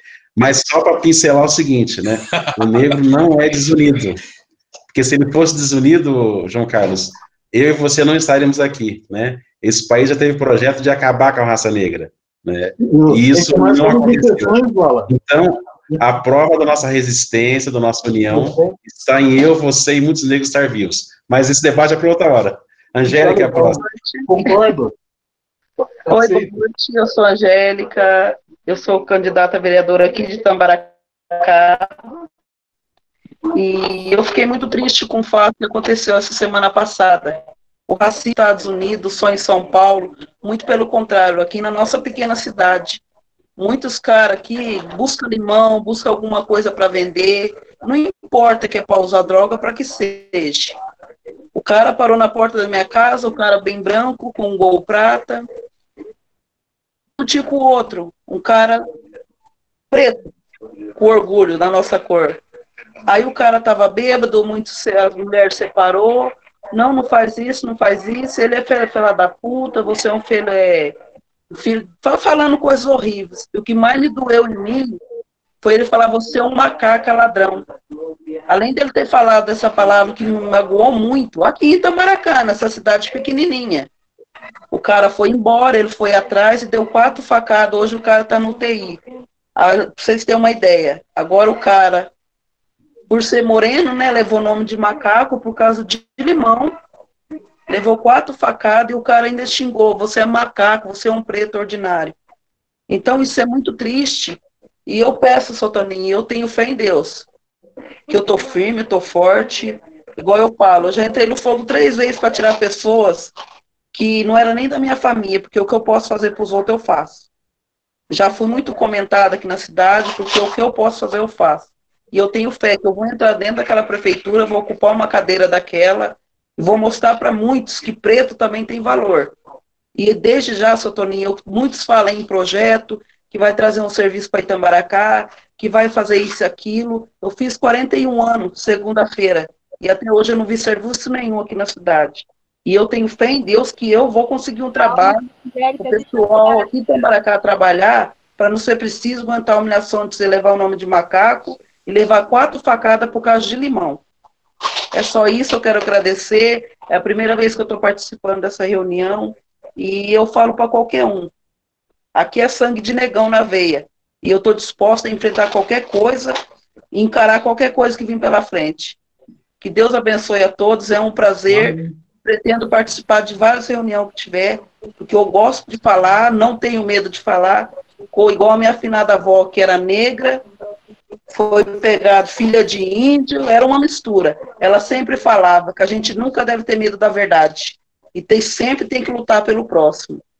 E é isso que eu vou fazer. E eu tenho fé em Deus que eu vou entrar lá dentro e vou conseguir trazer para a cidade o que, igual teve uma reunião, teve uma pessoa mais clara que eu, que disse, você é pequena. Eu não sou pequena. Ele que é pequeno para mim. Tanto é que, de fato, está com medo agora.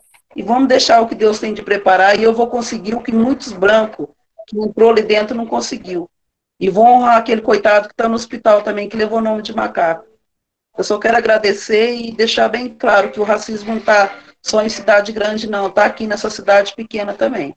E eu estou aqui para, igual eu falei, para honrar o sangue de negão que eu tenho na veia. Muito obrigado pela oportunidade.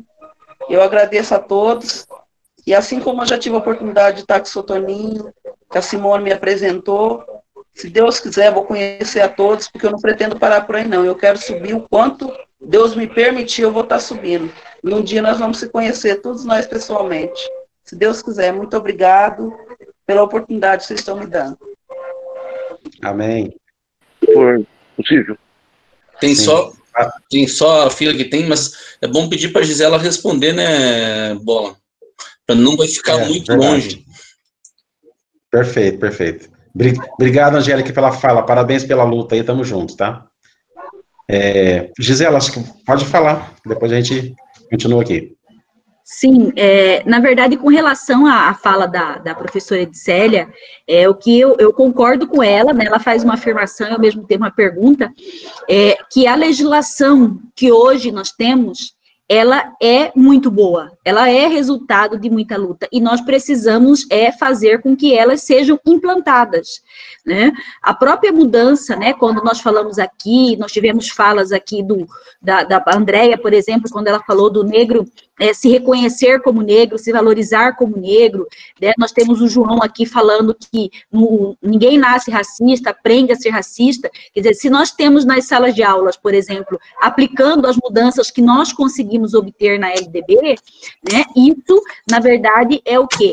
É uma grande execução de política pública aí, que é você poder trazer a história, né, do negro, da importância dele para toda a sociedade mundial e brasileira, né? Então eu vejo que é preciso sim, e aí é algo que, independentemente de projeto, mas os vereadores que aqui estão, ou os pré-candidatos a vereadores que aqui estão, deputados, uma das grandes funções que nós temos e que nem todos exercem é a questão da fiscalização, né? O fiscal da lei. Quer dizer, a lei hoje, ela não está sendo aplicada. Por quê? Porque o executivo não faz e o legislativo não exige que faça, né? Então, acredito que aí uma dessas estratégias, Edicélia, é exatamente a gente conseguir fazer com que os nossos vereadores, né, com que os nossos deputados aí vistam a bandeira e possam aí, principalmente nessa questão da LDB, né, que eu vejo importantíssima aí, porque nós estamos falando de educação, e educação é o berço de tudo, entendeu? É ali que nós vamos conseguir fazer a grande diferença para que a nossa sociedade diminua a discriminação, o preconceito, o racismo. Tá? Então, eu penso muito nisso. Está presente com nós o nosso secretário aí de multiculturalismo, Carlos Caetano, que pediu a palavra também. Seria muito importante que ele se manifestasse, né? Mas aqui eu fecho já a minha contribuição por conta do tempo, agradecendo aí, Sidney, mais uma vez, o espaço, a oportunidade de discutirmos. Acredito que podemos continuar, ainda que de forma privada, discutindo esses assuntos, projetos de lei aí que nós podemos direcionar para os nossos vereadores do PROS em todo o Brasil. Acredito que isso será um grande aí feito nosso em equipe. Obrigada, Alisson. Obrigado mesmo, Gisela. Parabéns aí pela sua contribuição. Foi fantástica aí mesmo. Queremos fazer outras vezes. Ficou com gostinho de quero mais aqui, tá? Queremos fazer em outros momentos, sim. Carlos Caetano, tem... Mas deixa eu passar para o Carlos Caetano. Quem pediu? Rosária. Não, Rosária. Ô, Carlos, segura aí. Vamos ouvir as mulheres primeiro. Rapidinho. Ótimo, vamos escutar ela, Sidney. Sim, tá tranquila. Estou tranquilo. Não, eu quero, na verdade, agradecer pela oportunidade. Quando eu fiquei sabendo que haveria esse momento tão especial, rapidamente eu fiz contato com a nossa futura senadora ou futura prefeita de Cuiabá. Falei, eu quero participar, né? Para quem não me conhece, meu nome vocês estão vendo aí, né? Rosária Helena, eu sou presidente do PROS Rondônia, fui reeleita agora, tomei posse novamente a nova direção agora no dia 20 de maio, mas foi uma oportunidade ímpar, foi muito bom essa sala com vocês, aprendi muito, com certeza, né? Já tive alguns mandatos, pelo menos 5, então eu sei bem o que cada um de vocês está falando, mas a gente sempre aprende muito mais. Em cada um dos mandatos que eu consegui ter, não foi nada fácil, não dá para ficar na zona de conforto e achando que as coisas vão acontecer, como diria assim, com a maior facilidade, não é assim, né? Então, eu tenho essa experiência enquanto mulher negra. Algumas eleições eu já ganhei, já com uma idade acima dos 50 anos, que também não é fácil, né? Então, gente, parabéns para vocês, Paraná, a todos vocês aí do Paraná. Gisela, que bom te ouvir. Que Deus continue abençoando todos vocês, sucesso. Também sou pré-candidata aqui na minha cidade e eu desejo vitória a todos vocês. Esperamos que tenhamos muitas vitórias das mulheres, das mulheres negras, das mulheres brancas, dos homens negros, dos homens brancos. Deputados, parabéns. Muito obrigada pela oportunidade. Nós que agradecemos, Azaré. É uma honra ter você aqui conosco aqui nessa conferência. Parabéns pela sua luta aí, pelos mandatos, e que venham muitos aí para você nos representar muito bem aí. Obrigado. O próximo, agora o Carlos Caetano. Por favor, Carlos. Então, boa noite a todos e a todas, né?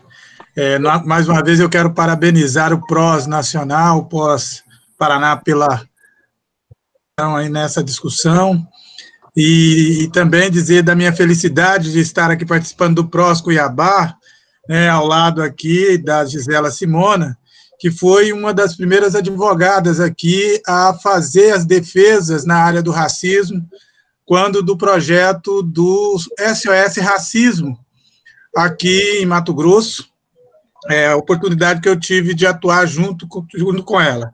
E hoje a gente caminha junto, eu sou pré-candidato aqui em Cuiabá, estou na Secretaria, né, de Relações Étnico-Raciais e Multiculturalismo.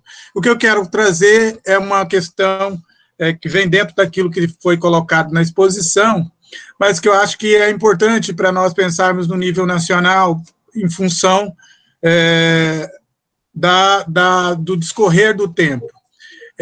A primeira questão é a dificuldade que nós estamos tendo, de fato, de implantar políticas afirmativas, né, para a população negra em todo o Brasil, e em todos os setores, né? Então, o PROS, eu acho que ele tem uma grande contribuição nesse sentido, com seus deputados, seus vereadores, né, toda a sua representação parlamentar, e esse compromisso que o PROS tem assumido faz uma diferença muito grande no Brasil inteiro para fazer, né, valer esses direitos. Só para citar, por exemplo, nós temos aí cerca de quase 3 mil, né, comunidades quilombolas nesse país. Pouquíssimas foram regulamentadas até hoje, embora nós tenhamos aí o artigo 60 no ato constitucional das disposições transitórias. Hoje essa população é uma das populações que ainda, né, luta aí dentro do campo do direito agrário para regulamentar as suas terras, né?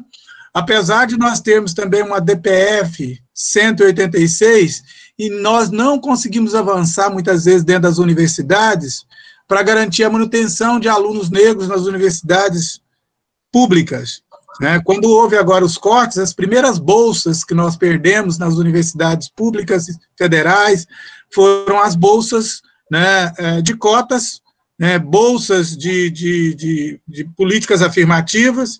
Então, a gente percebe a dificuldade, e uma dificuldade ainda maior, quer dizer, nós temos um grande instrumento, que é a Lei 10.639, mas aí eu acho que a professora Gisela nos trouxe muito bem isso, quer dizer, falta para nós, né, uma força política para fazer valer esse direito dentro das escolas, né? É preciso que haja uma fiscalização maior dentro da rede escolar municipal, estadual, né, para que, de fato, essa lei seja cumprida. A partir dela, a gente pode atingir, inclusive, a educação infantil, que é extremamente importante para nós, né, e a gente vê isso agora nesse momento de pandemia. E aí, para fechar, quer dizer, o diálogo, quando a gente fala assim, olha, nós somos todos da raça humana, de fato da raça humana, né, mas o que a gente combate é a desumanidade, né, que o racismo traz a todo momento. Isso é que nos preocupa. Embora sejamos todos da raça humana, não há um tratamento, né, igualitário enquanto raça humana, enquanto espécie humana para todos, né? E isso fica claro quando a gente olha os indicadores nacionais, e a gente consegue ver, por exemplo, em cada 23 minutos, um jovem negro é morto de 15 a 29 anos nesse país. São 63 jovens, né, por dia, 23.100 jovens por ano, né?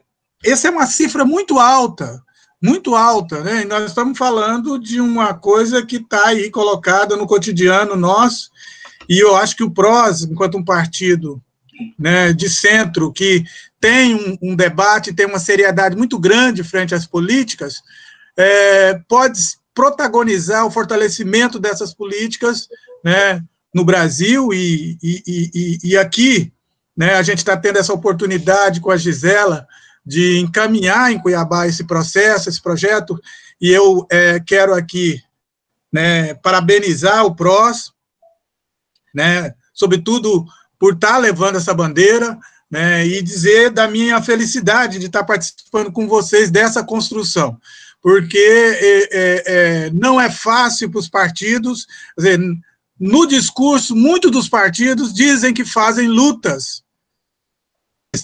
A maioria faz luta antirracista, mas quando você vai na prática, né, na prática dos parlamentares, né, isso não está colocado nas práticas dos parlamentares, né, e o PROS tem essa diferença, né, nós estamos construindo e fazendo, nós estamos com pessoas que estão envolvidas, né, seriamente num projeto de fazer valer esses direitos, essa luta antirracista dentro de políticas públicas.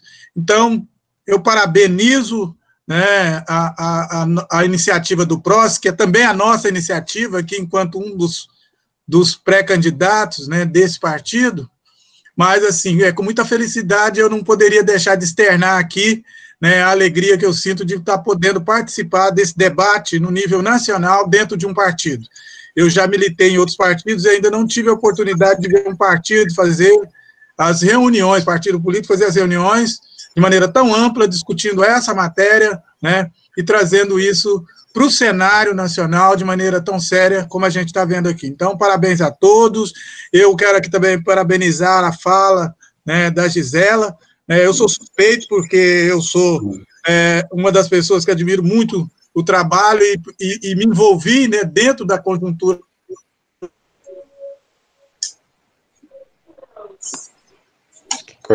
Cortou o sinal do Carlos ali. Travou. Agradecemos o Carlos. Enquanto não volta, só para saber aqui, ó, para finalizar, os que estão inscritos aqui, ó. Renato, Andrei, né? Nessa ordem, Andrei, Jackson, Leonardo e o Renato. Beleza. Tá? Gente. Voltou, Carlos? Quer finalizar? Já finalizo. Olha, muito obrigado a todos aí, a coordenação nacional, a coordenação que está à frente, é Alisson, né? Isso. O Alisson, que está sempre aí com a gente, e é bom saber que o PROS constrói uma luta antirracista, né? Não é uma luta só de negros lutando contra o racismo, mas é uma luta em que todos estão lutando contra o racismo. E isso é de suma importância, né, para nós que somos candidatos dentro desse partido, né, porque nós nos sentimos à vontade para poder dizer que nós vamos avançar, né, construindo as políticas do PROS dentro da discussão das relações étnico-raciais e o multiculturalismo. Muito obrigado pela fala. Beleza, Bola. Só para você finalizar, Andrei, Jackson, Leonardo e o Renato.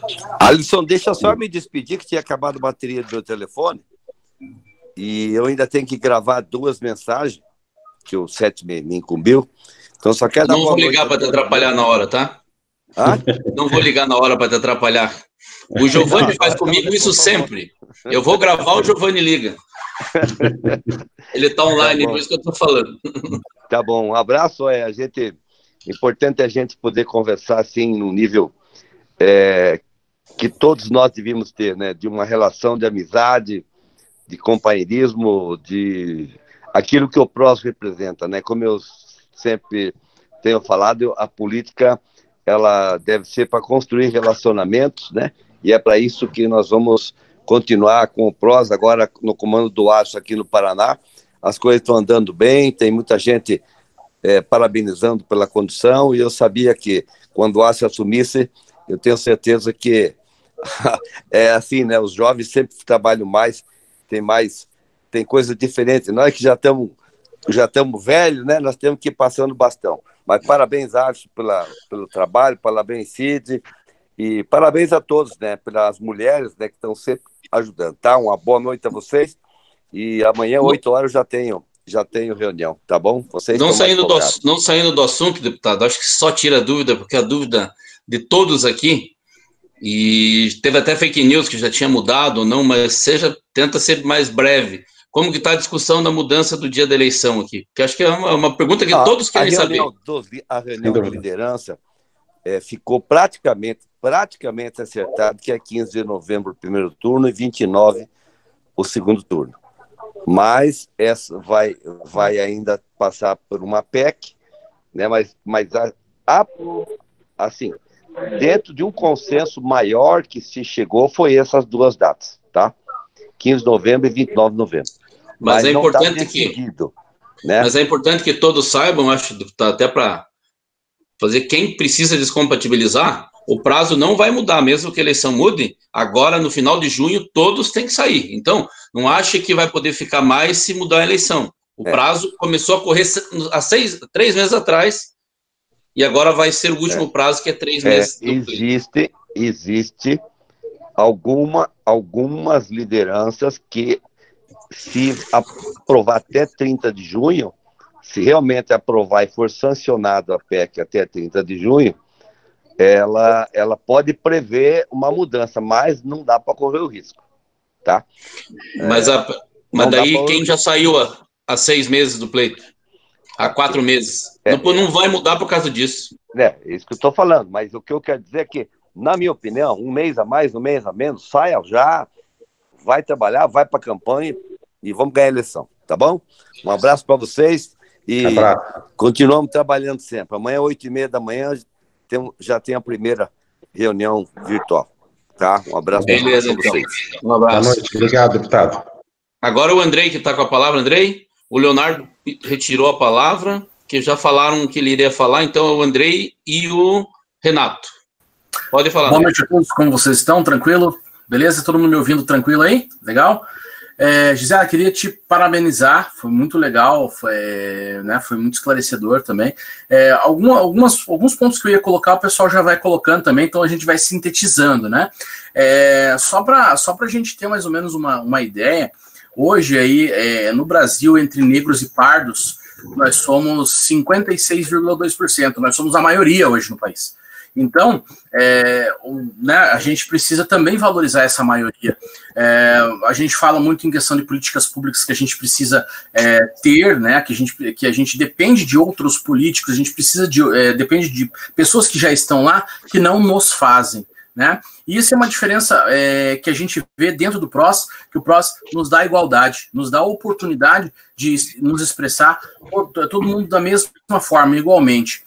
E isso é muito importante, nós precisamos valorizar isso, nós precisamos valorizar em relação a essa oportunidade que nós temos dentro do partido, porque nós temos, nesse momento, a oportunidade de não ser moeda de troca politicamente, que nem promessas, vamos fazer política para os negros, vamos fazer política para os pardos, vamos colocar, e acaba não acontecendo. Né? Então, nós hoje temos essa oportunidade de sermos iguais de verdade. Então, nós precisamos também passar isso para frente, nós precisamos, que nem a gente fala, muitas pessoas, né, a Andrea falou também, né, a questão ali das pessoas também que não conseguem se impor contra a valorização racial e tudo mais, mas é importante que, se nós conseguimos fazer isso, nós podemos, nem que seja, puxar a pessoa pela mão, não, vem aqui, você tem direitos, já existem leis, você precisa saber os seus direitos, você precisa saber essas leis. Então, é importante nós também passarmos esses esclarecimentos para as pessoas, ao mesmo tempo que nós cobramos os governantes que já existem hoje, e aproveitar a oportunidade que nós estamos tendo para que a gente possa ingressar na política, ser o que nós somos, em relação a essa valorização, né? Nós valorizados como raça e valorizados como raça politicamente. Nós fazendo e colaborando com a política no país e fazendo com que essa diferença, não só racial, mas cultural, financeira, de educação, possa ficar o mínimo possível. A gente tem todo o poder para equiparar isso, né? Então, até finalizando, parabenizo o próprio Partido PROS por nos dar essa oportunidade também. Beleza? Uma boa noite a todos. Muito obrigado pela oportunidade aí de fala. Valeu. O Renato. Ok. Boa noite. Boa noite. Boa noite. Gostaria muito de agradecer a todos pela oportunidade, né? E, como já disse o outro companheiro ali, muitas coisas a gente teria a dizer, mas no longo aí já foram falando, né? Já foram expondo essas situações. Então, para não alongar muito a prosa aqui, eu quero deixar aqui o meu ponto de vista.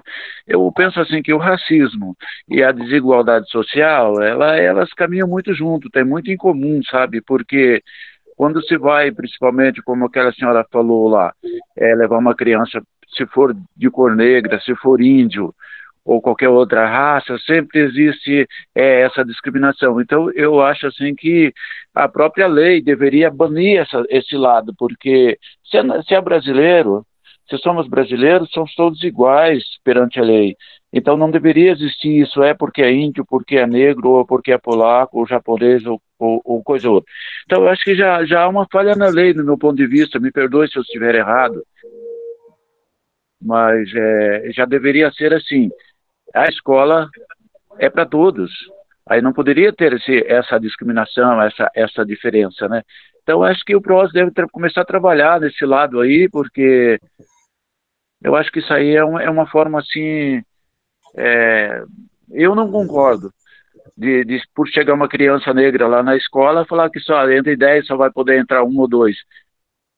A lei diz que somos iguais, né? Então, isso aí nós precisamos já começar a trabalhar para isso, para ver se a gente consegue ir aí combatendo esse tipo de coisa, né? Porque não pode existir. Mas eu quero agradecer a todos pela oportunidade. Eu ainda estou me familiarizando aqui com o aparelho, porque eu ainda sou lá do tempo do rádio sempre ainda, né? Da televisão preto e branco. Então, agora que a gente está entrando aí nesse modernismo aí, estou se batendo muito para poder estar me comunicando. Mas aos poucos a gente vai aprendendo. Meus agradecimentos a todos aí por ter dado assim essa força para a gente, ok? Boa noite. Beleza, Renato. Ainda nós estamos com um bom quórum ainda. Excelente quórum. Se ainda, eu vou pedir um favor para todos, nós estamos numa parceria, eu ia esquecer e a Jo e a Dani iam me matar se não falasse, eu devia ter falado no início, mas esqueci no início, mas dá tempo ainda. Nós estamos com uma parceria de um estudo que uma professora está fazendo. Alguns de vocês já responderam.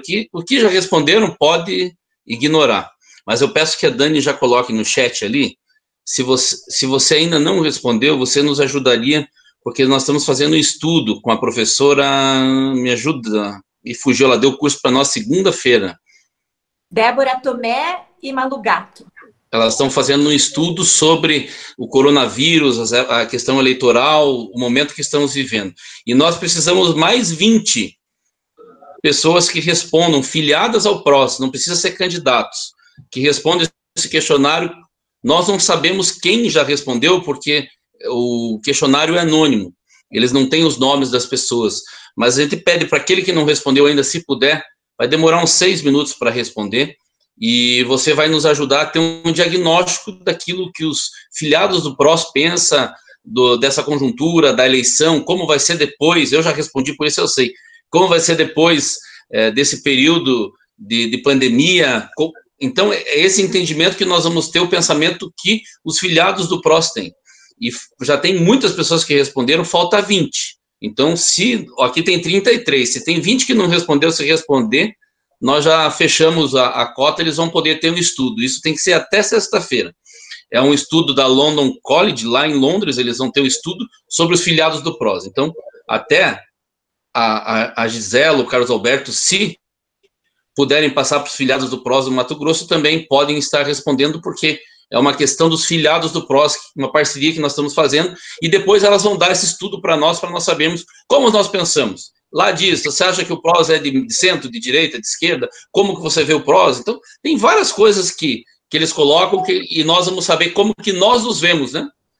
Às vezes, nós não temos ideia de como nós nos vemos, e isso vai nos dar um parecer quanto a isso. O Sidney e o Gilberto também podem responder, não é só os candidatos, todos, e nos ajudem nos municípios aí, os coordenadores de região que estão, a Edmeire, o Sidney, o Gilberto, se puderem estar conversando com o nosso pessoal nas cidades. O Giovanni, eu acho que já saiu, mas nós precisamos da ajuda de vocês para responder. Beleza? Quer falar alguma coisa, Gilberto? Eu vi que você está aí na frente, online, estava falando. Eu só, não sei se é comigo, Renato, só os meus agradecimentos aí para vocês, né? Esse formulário aí, como que ele vai ser? Ele vai ser mandado, vai ser colocado no grupo? Como que vai ser? Renato, tá no chat aqui, ou pede para a Jo e para a Dani te encaminhar. A gente foi mandado por e-mail e nos grupos, mas eu vou passar para você também. Então, beleza. Eu estou passando para os grupos, acho que está respondendo hoje também. Beleza? Então, beleza. Só falando aqui, eu até falei para o Gilberto, para vocês entenderem, o Gilberto, ano passado, teve um problema sério, nem falar não estava conseguindo, aí, ó.